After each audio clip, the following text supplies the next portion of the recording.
Hello everyone, this is Jivan Jaiswal from Vani Academy and we are discussing about biography of Chhatrapati Shivaji Maharaj.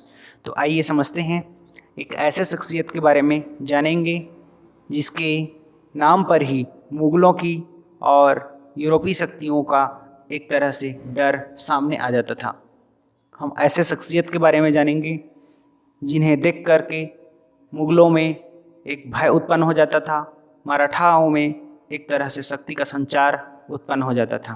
तो आइए ऐसे शख्सियत को हम देखते हैं। इनका जन्म अप्रैल 1627 ईस्वी में सिवनेर के किले में हुआ था।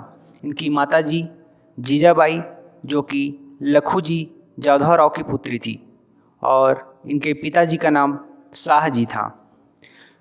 शिवाजी का नाम शिवनेरी देवी के नाम पर पड़ा था।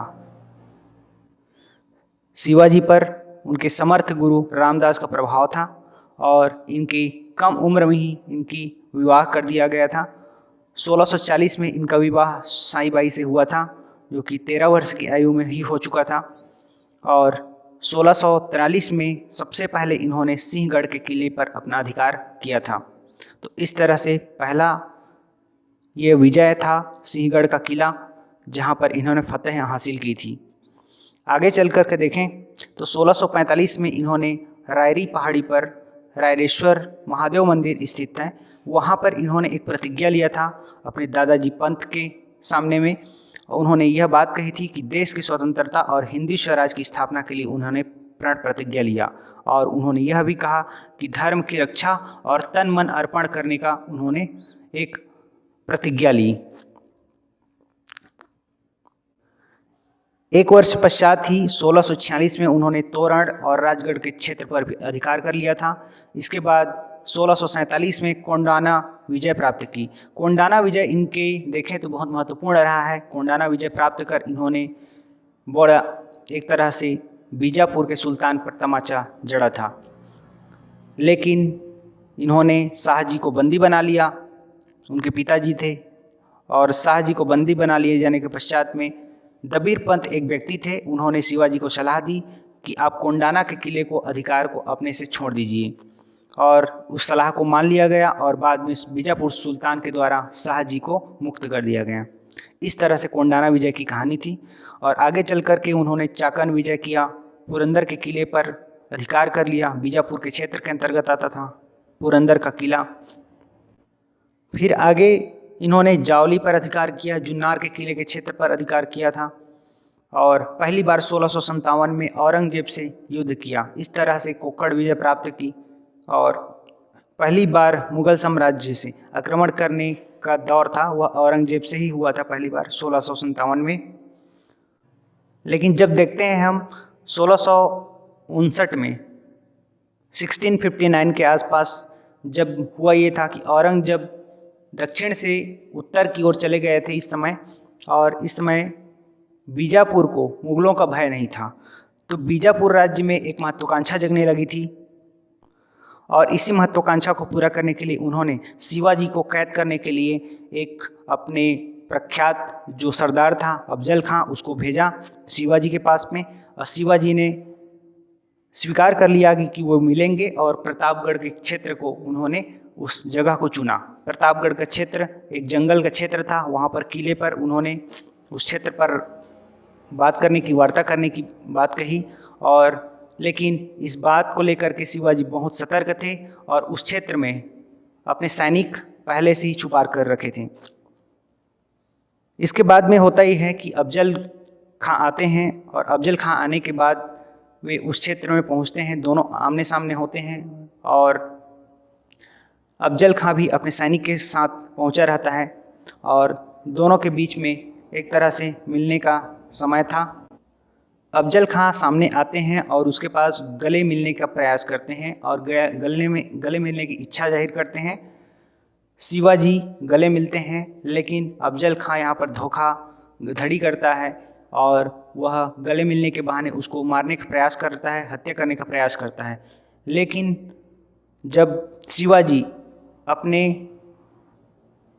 रक्षा कवच के सहारे बच जाता है और फिर उन्होंने उनकी हत्या कर देते हैं अफजल खां की हत्या कर देते हैं। इसके पश्चात इसके सैनिक बाहर आ जाते हैं जो छुपे हुए रहते हैं शिवाजी के, और अफजल खां के सैनिकों पर वार करना शुरू कर देते हैं। इस तरह से निर्दयतापूर्वक संहार करते हैं मुगल इसे मुसलमान सेना पर, अफजल खां की सेना पर। तो इस तरह से ये घटना घटित होता है, अफजल खां मारा जाता है। आगे चल कर के 1663 में शाइस्ता खां से संघर्ष होता है शिवाजी का, और इसमें यह होता है कि औरंगजेब ने शाइस्ता खां को दक्कन के क्षेत्र पर सूबेदार के रूप में नियुक्त किया था। और इसके बाद शाइस्ता खां वर्षा ऋतु में पुणे में रात बिताने का प्रयास करता है। उस दिन रात में रुकता है और इससे पता चलता है कि औरंगजेब ने शाइस्ता खां को शिवाजी को हत्या करने, उसके शिवाजी की हत्या करने के लिए भेजा रहता है। और शिवाजी मौका देखकर ही शाइस्ता खां के निवास स्थान पर आक्रमण कर देते हैं रात्रि में, और इस तरह से शाइस्ता खां का अंगूठा कट जाता है और उसके पुत्र मारे जाते हैं और ये भाग जाता है। अब होता यह है कि औरंगजेब वहाँ से शाइस्ता खां को बुला लेता है, वापस बुला लेता है, और अपने पुत्र मुअज्जम को दक्कन का वायसराय बना करके नियुक्त कर देता है। इस तरह से बड़े बड़े संघर्ष होते हैं जिसमें शिवाजी की फतह हासिल होती है, और आगे चल कर के सूरत में लूट करते हैं। शिवाजी के द्वारा 1664 में प्रथम लूट हुआ था सूरत का, और 1665 में पुरंदर की संधि की थी इन्होंने। पुरंदर की संधि का अर्थ ये था कि दक्षिण का सूबेदार बना करके राजा जयसिंह को भेजा जाता है। राजा जयसिंह को भेज दिया गया और शिवाजी को बाध्य होना पड़ा पुरंदर की संधि के लिए। पुरंदर की संधि 1665 में हुई थी। इसमें कुछ बातें थी जिसको देख लेते हैं। 1665 में पुरंदर की संधि जो बहुत इम्पॉर्टेंट है, शिवाजी और राजा जयसिंह के बीच में हुआ था। इसमें शिवाजी को मजबूरीवश इसमें संधि करना पड़ा था, जिसमें से अपने 35 किलो में 23 किलो को मुगल को देना था। शिवाजी मुगलों के लिए हमेशा युद्ध करेंगे, और शिवाजी के पुत्र संभाजी थे, उनको 5000 मनसब प्रदान करेंगे, ऐसा इस पुरंदर की संधि में बताया गया था। फिर इसी बीच होता यह है कि शिवाजी को आगरा दरबार पहुंचते हैं शिवाजी, और आगरा दरबार में उनको 5000 के मनसबदारों के लाइन में खड़ा कर दिया गया था। तो शिवाजी नाराज हो गए इससे। फिर नाराज हो गए तो इनको बंदी बना लिया गया शिवाजी को, और शिवाजी को जयपुर महल में बंदी के रूप में रख लिया गया। अब बड़े ही मुश्किल से ये मिठाई की टोकरी में छिप करके बाहर निकले जयपुर महल से, और आगे चल कर के ये दक्षिण वाले क्षेत्र में पहुंच गए। दक्षिण में जा कर के ये क्या करते हैं, औरंगजेब से संधि का प्रस्ताव करते हैं मुअज्जम के माध्यम से, और औरंगजेब ने संधि का प्रस्ताव को स्वीकार कर लिया और उनको राजा की उपाधि दी। और उसने कुछ क्षेत्र पर, जैसे बीजापुर और गोलकोंडा के क्षेत्र पर चौथ वसूलने का भी अधिकार दिया, और संभाजी को बरार पर भी वापस कर दिया गया।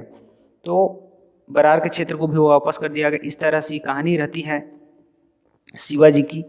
आगे चल कर के सूरत की दूसरी लूट करते हैं शिवाजी ने, और शिवाजी वहाँ से बहुत सारे धन प्राप्त किया, सोने की पालकी प्राप्त की, और फिर आगे चल कर के शिवाजी का राज्याभिषेक की तैयारी होता है।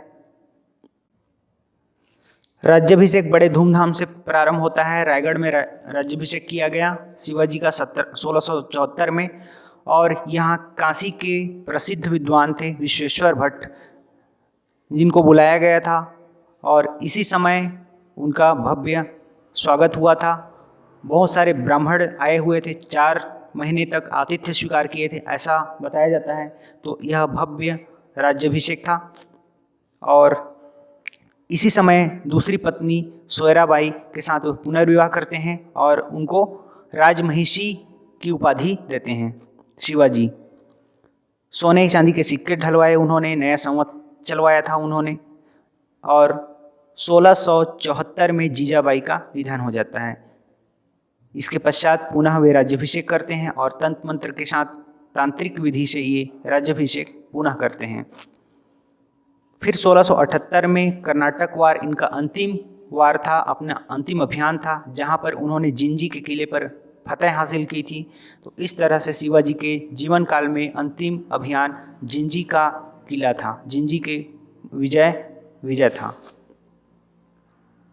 आगे चल कर के देखें तो इनकी बहुत सारी स्टोरी है। जैसे शिवाजी ने अष्टप्रधान एक परिषद बनाया था जिसमें 8 मंत्री रहते थे और वे सर्वोच्च रूप से प्रशासनिक अधिकारी होते थे और प्रशासन में सर्वोच्च होते थे शिवाजी ही होते थे।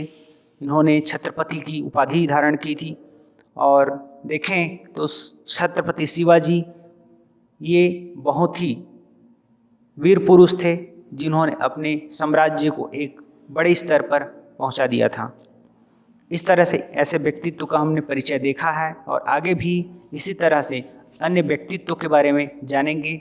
और आज के लिए इतना ही है, तो थैंक यू सो मच।